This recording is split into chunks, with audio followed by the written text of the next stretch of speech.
तुमची आवड निवड न पाहता तो निवडून दिला आणि आज तुला मला तीच खात्री आहे.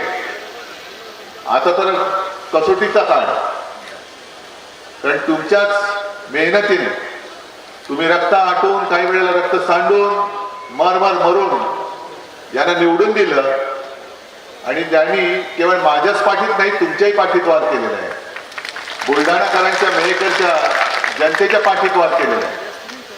मी तर म्हणतो शिवसेना या आईच्या खुशीवरती त्यांनी वार केलेला आहे. आणि अशी गद्दारांची अवलाद एक गद्दार तर आहेच.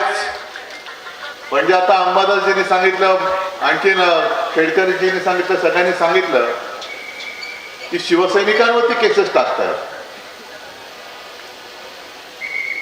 म्हणजेच काय की यांच्यामध्ये काय दम नाही, यांच्यात काही ताकद नाही. ते नुसते गद्दार नाही, ते नामर्द आहेत.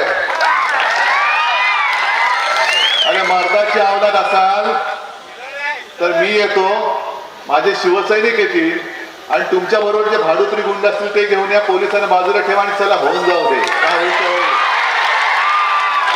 मध्ये कोणी पडायचं नाही, मी येतो स्वतः. म्हणजे असं नाही मी कुठे बाजूला बसून तुमची मॅच बघतोय.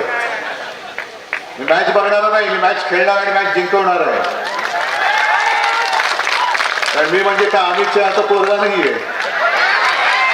मी हिंदू हृदय सम्राट शिवसेना प्रमुख बाळासाहेब ठाकरे यांचा पुत्र आहे. अमित शहा